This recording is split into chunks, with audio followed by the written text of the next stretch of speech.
అందరికీ నమస్కారం అండి. ఈరోజు మనం 1996వ సంవత్సరంలో చందమామ కథల్లోని కాపలా రాక్షసుడు అనే భేతాల కథ గురించి చెప్పుకుంటున్నాము. ఈ కథ రచించింది జొన్నలగడ్డ రామలక్ష్మి గారు. పట్టువదలని విక్రమార్కుడు చెట్టు వద్దకు తిరిగి వెళ్ళి చెట్టుపై నుంచి శవాన్ని దించి భుజాన వేసుకొని ఎప్పటిలాగే మౌనంగా శ్మశానం కేసి నడవసాగాడు. అప్పుడు శవంలోని భేతాళుడు, రాజా, నీ ఓర్పు పట్టుదల చూస్తుంటే పూనిన కార్యం సాధించేందుకు అవసరమైతే జీవితకాలాన్నంతా ఈ భయంకరమైన శ్మశానంలోనే గడిపేందుకు సిద్ధపడినట్లు కనబడుతున్నది. అయితే ఒక ముఖ్యమైన సంగతి, మనుషుల్లో అత్యంత స్వార్థపరులే కాక తమకు మేలు కాకపోయినా ఇతరులకు కీడు కలిగించే ద్రోహదుష్ట బుద్ధులు కొందరుంటారు. నువ్వొకవేళ అలాంటి వాడి చేతిలో చిక్కావంటే ఇక్కడ ఎనలేని ఇక్కట్లకు గురి అవుతున్నావేమో అన్న అనుమానం కలుగుతున్నది. అదే నిజమైతే నువ్వంతటితో నీ పట్టుదలకు స్వస్తి పలికి నీ రాజ్యానికి పోయి సుఖించడమే మేలు కాగలదు. నీకు తగు హెచ్చరికగా ఉండేందుకు గాను అయాచితంగా తనకు లభించిన సంపదలతో అహంకరించి సలహా కోరి వచ్చిన వాడిని చిక్కులుపాలు చేసిన చక్రధరుడనే ద్రోహబుద్ధి కథ చెబుతాను, శ్రమ తెలియకుండా విను అంటూ ఇలా చెప్పసాగాడు. ఒక ఊళ్ళో చక్రధరుడనే యువకుడున్నాడు. అతడికి నా అన్నవాళ్ళు లేరు. చిన్నతనం నుంచి ఆ ఇంట ఈ ఇంట కష్టపడి పనిచేసి పొట్ట పోసుకునేవాడు. తీరిక సమయాల్లో ఆ ఊళ్ళోని పండితులను ఆశ్రయించి వారి మాటల ద్వారా కొంత శాస్త్రజ్ఞానాన్ని సంపాదించాడు. ఆ ఊళ్ళోనే సౌదామిని అన్న యువతి ఉన్నది. ఒకరోజు ఆమెకు చిత్రమైన కల వచ్చింది. అందులో బైరాగి ఒకడు కనిపించి, తగిన వరుణ్ణి పెళ్లి చేసుకుంటే నువ్వు ఎన్నో సుఖాలను అనుభవిస్తావు అని చెప్పాడు. తగిన వరుడెవరో నాకెలా తెలుస్తుంది అని అడిగింది సౌదామిని. ఆకాశంలో నక్షత్రాలెన్ని అని నువ్వు అడిగితే మన పెళ్ళయ్యాక కలిసి కూర్చొని లెక్క పెడదామని ఎవడైతే అంటాడో అతడే నీకు తగిన వరుడు అన్నాడు బైరాగి. మెలకువ వచ్చాక సౌదామిని కలను గుర్తు చేసుకొని తనకలాంటి కల ఎందుకు వచ్చిందా అని ఆశ్చర్యపడింది. ఇంట్లో ఎవరికీ కలను గురించి చెప్పలేదు. ఆ రోజు మధ్యాహ్నం సౌదామిని స్నేహితురాళ్లతో మామిడి తోటకు వెళ్ళింది. అక్కడ అందరూ దాగుడుమూతలాడుతున్నారు. సౌదామిని ఒక చెట్టు చాటున దాక్కుంటూ చూడక అలా పోతున్న పాము తోకను తొక్కింది. బుస్సుమంటూ పడగ విప్పింది పాము. ఏం జరిగిందో ఆమె తెలుసుకునేలోగా ఎవరో చేయి పట్టుకొని ఆమెను దూరంగా లాగారు. పాము పడగ ముడిచి రివ్వున పాకుతూ పారిపోయింది. అప్పుడు సౌదామిని తనను చేయి పట్టి లాగిందెవరా అని చూసింది. అతడు చక్రధరుడు.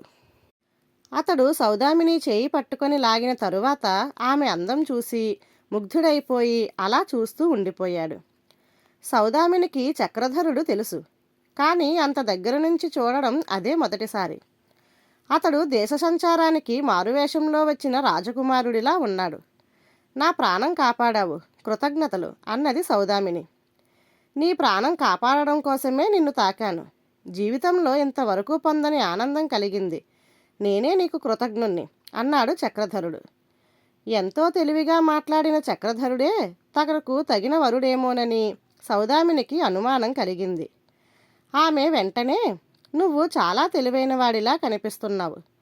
ఆకాశంలో నక్షత్రాలెన్నో చెప్పగలవా అని ప్రశ్నించింది.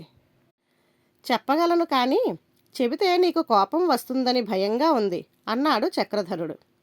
కోపం రాదు, చెప్పు అని హామీ ఇచ్చింది సౌదామిని. చాలా ఏళ్ళు కష్టపడి మొత్తం మీద నక్షత్రాలన్నీ లెక్కపెట్టాను. అంతా అయ్యాక 1-2 నక్షత్రాలను మర్చిపోయానని అనుమానం వచ్చింది. ఇంకోసారి లెక్క పెట్టాలంటే విసుగ్గా ఉంది. నాలాగే నక్షత్రాల లెక్కంటే ఆసక్తి ఉన్న అమ్మాయిని పెళ్లి చేసుకొని ఇద్దరం కలిసి లెక్క పెట్టాలని ఉంది అన్నాడు చక్రధరుడు. ఈ సమాధానం వింటూనే అతడే తనకు తగిన వరుడని గ్రహించడంతో సౌదామినికి సిగ్గు ముంచుకు వచ్చి తుర్రుమంటూ అక్కడి నుంచి పారిపోయింది. ఆమె ఇల్లు చేరుకునేసరికి అక్కడ శశికాంతుడనేవాడు ఉన్నాడు. అతడు సౌదామినిని ప్రేమించాడట. ఆమెను తనకిచ్చి పెళ్లి చేస్తే 1000 బంగారు కాసులు ఇస్తానని సౌదామిని తల్లిదండ్రులకు ఆశ పెడుతున్నాడు. అది వాళ్లకు ఇష్టమైనట్టుగా ఉంది. కొద్దిసేపటి తరువాత శశికాంతుడు వెళ్ళిపోగానే సౌదామిని తల్లి దగ్గరకు వెళ్ళి తనకు వచ్చిన కల గురించి, తోటలో జరిగింది చెప్పి తను చక్రధరుణ్ణే పెళ్లి చేసుకుంటానని చెప్పింది. తల్లి ఈ విషయం తండ్రికి చెప్పింది. ఇది విన్న సౌదామిని తండ్రి, కలాగిలా అన్నీ వట్టివి. ఆ చక్రధరుడు ఎర్రగా బుర్రగా ఉన్నాడని మన పిల్ల మోజు పడుతున్నది. ఎర్రని ఏగాని లేనివాడికి పిల్లని ఎలాగిస్తాం? నేను సౌదామినిని శశికాంతుడికిచ్చే పెళ్లి చేస్తాను అన్నాడు పట్టుదలగా. తండ్రి పట్టుదల గురించి సౌదామినికి తెలుసు. అందుకని ఆమె, నా కల అబద్ధం కాదని రుజువు చేసుకునే అవకాశం ఇవ్వండి. 1 ఏడాది పాటు నా పెళ్లి వాయిదా వేయండి. ఈలోగా చక్రధరుడు శశికాంతుడి దగ్గర ఉన్నదానికంటే ఎక్కువ డబ్బు సంపాదిస్తే అతడితో నా పెళ్లి జరిపించండి అన్నది తల్లిదండ్రులతో. దీనికి ఆమె తండ్రి పెద్దగా నవ్వి, చక్రధరుడు 1 ఏడాదిలో 1,00,000 వరహాలు సంపాదించగలడా? ఇప్పటికే శశికాంతుడి దగ్గర 1,00,000 వరహాలున్నాయని తెలియక ఈ మాటలు అంటున్నావు అన్నాడు. అతడు నాకు తగిన వరుడైతే తప్పక సాధించుతాడు. నా కల నిజమని రుజువవుతుంది అన్నది సౌదామిని ఎంతో నమ్మకంగా. తండ్రి సరేనన్నాడు. సౌదామిని చక్రధరుడికి కబురు అందజేసింది. చక్రధరుడికి సౌదామినిని పెళ్లాడి తీరాలన్న పట్టుదల పెరిగింది. అతడు ఎలాగోలా డబ్బు సంపాదించాలని ఊరు విడిచి పట్నం వెళ్ళాడు. అక్కడ రకరకాల పనులు చేశాడు. నెలలు గడిచినా అతడి వద్ద 1000 వరహాలు కూడా చేరలేదు. 1,00,000 వరహాలు సాధించడం తన వల్ల కాదని అతడు నిస్పృహ చెందాడు. అలాంటి పరిస్థితిలో ఒక రోజున బైరాగి ఒకరిని పొడిచేందుకు వెంటబడుతున్న ఆంబోతు నుంచి చక్రధరుడు కాపాడాడు. బైరాగి ఎంతో సంతోషించి అతడి వివరాలు అడిగి తెలుసుకొని, నాయనా, ఇంత తక్కువ వ్యవధిలో బోలెడు డబ్బు సంపాదించడానికి ఒకే ఒక్క మార్గం ఉంది.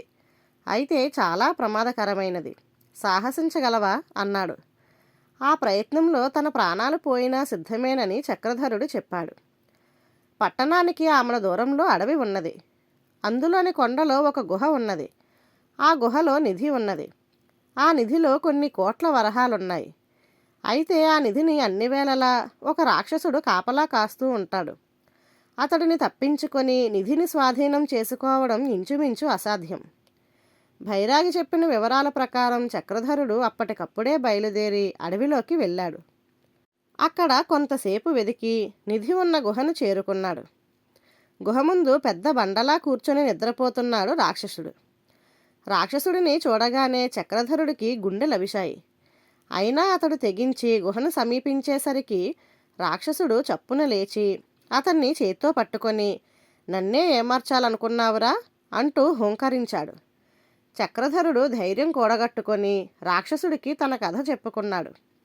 అయితే నిన్ను బైరాగి పంపాడన్నమాట అంటూ రాక్షసుడు తృప్తిగా తలాడించి చక్రధరుడికి తన కథ చెప్పాడు. రాక్షసుడు చెప్పిన ప్రకారం సౌదామిని పూర్వజన్మలో అతడి కూతురు. ఆమెను ఇష్టం లేని వాడికిచ్చి పెళ్లి చేశాడు. సౌదామిని ఆత్మహత్య చేసుకున్నది. కూతురిని ఇష్టం లేని వాడికిచ్చి వివాహం చేసిన పాపానికి ఈ జన్మలో అతడు రాక్షసుడిగా పుట్టాడు. తెలిసి కూడా ఇష్టం లేని పిల్లను పెళ్లాడినందుకు ఆమె భర్త ఈ జన్మలో బైరాగిగా పుట్టాడు. ఇద్దరికీ పూర్వజన్మ జ్ఞానం ఉంది. గత జన్మలో చేసిన తప్పును తీర్చిదిద్దుకునేందుకు ఇద్దరూ ప్రయత్నిస్తున్నారు. బైరాగి సౌదామినికి కలలో కనిపించి ఆమెకు చక్రధరుడికి పరస్పరం ప్రేమ పుట్టేలా చేశాడు. ఎందుకంటే గత జన్మలో ఆమె ఇష్టపడిన వాడే చక్రధరుడు. ఇది విన్న చక్రధరుడు చాలా సంతోషించి, అయితే నువ్వు నాకు సాయపడుతున్నావన్నమాట అన్నాడు. తప్పక సాయపడతాను, కానీ నాకు ఉపకారం చేయాలి అన్నాడు రాక్షసుడు. నీ అంతటి వాడికి నేనేం ఉపకారం చేయగలను అన్నాడు చక్రధరుడు ఆశ్చర్యపోతూ. విను, నేను నీకు 2,00,000 వరహాలు ఇస్తాను. నీకు సౌదామినికి పెళ్లి జరుగుతుంది. ఏడాదిలోగా ఇంకెక్కడైనా మరొక చోట ఇష్టం లేని పెళ్లి జరిగేలా చూడు అన్నాడు రాక్షసుడు. అందువల్ల నీకేం లాభం అని అడిగాడు చక్రధరుడు. రాక్షసుడు ఒక్క క్షణం ఆగి, కుశంకలకు పోక సావధానంగా విను.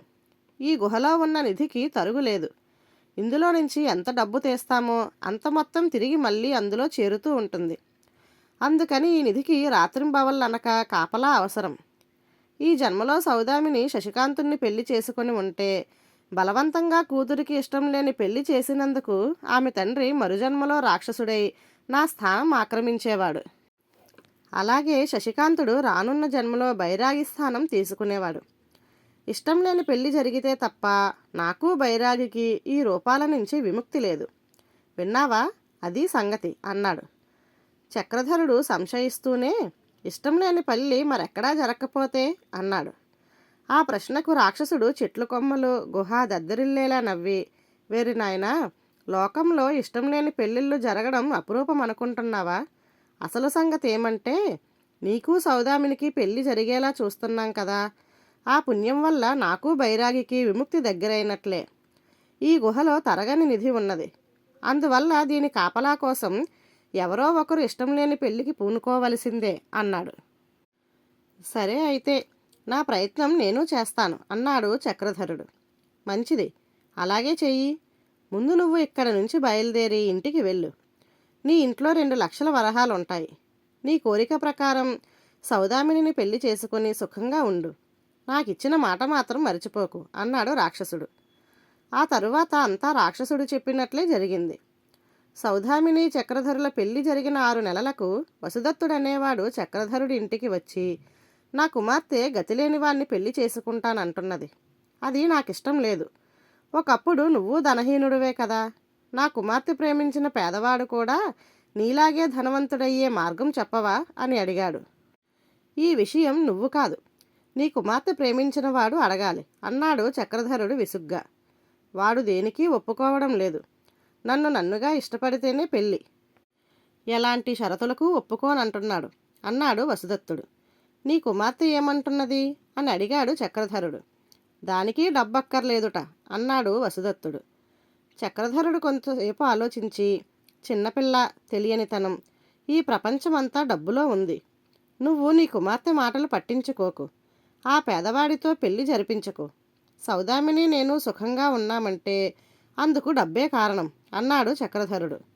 వసుదత్తుడు సంతోషంగా అక్కడి నుంచి వెళ్ళిపోయాడు. భేతాళుడు ఈ కథ చెప్పి, రాజా, వసుదత్తుడికి చక్రధరుడిచ్చిన సలహా ద్రోహబుద్ధి కూడినదని తెలుస్తూనే ఉన్నది కదా. ఇష్టం లేని పెళ్లికి బలవంత పెట్టడం వల్ల వసుదత్తుడి కూతురు ఆత్మహత్య పాలయ్యే అవకాశం ఉంది. తనకు ఏమాత్రం మేలు కానిది, ఇతరులకు ఎంతో కీడు కలిగించేది అయిన సలహాను చక్రధరుడు ఎందుకు ఇచ్చాడు? ఈ సందేహాలకు సమాధానం తెలిసి కూడా చెప్పకపోయావో నీ తల పగిలిపోతుంది అన్నాడు. దానికి విక్రమార్కుడు, తనకు ఉపకారం చేసిన కాపలా రాక్షసుడికి ప్రత్యుపకారం చేయవలసిన బాధ్యత చక్రధరుడికున్నది. అలా చేస్తానని అతడు మాట ఇచ్చాడు కూడా. పడిన మాట తప్పడం పాపకారణం అవుతుంది. వసుదత్తుడి మీద జాలిపడి చక్రధరుడు పాపం మూట కట్టుకోనవసరం లేదు. ఎందుకంటే రాక్షసుడి గుహకున్న ఆకర్షణాశక్తి ప్రభావం వల్ల అక్కడ కాపలా కాయడానికి అన్ని కాలాల్లోనూ ఎందరో ఆడపిల్లల తండ్రులు పోటీ పడుతూనే ఉంటారు అన్నాడు. రాజుకు ఈ విధంగా మౌనభంగం కలగగానే భేతాళుడు శవంతో సహా మాయమై తిరిగి చెట్టెక్కాడు. ధన్యవాదాలు.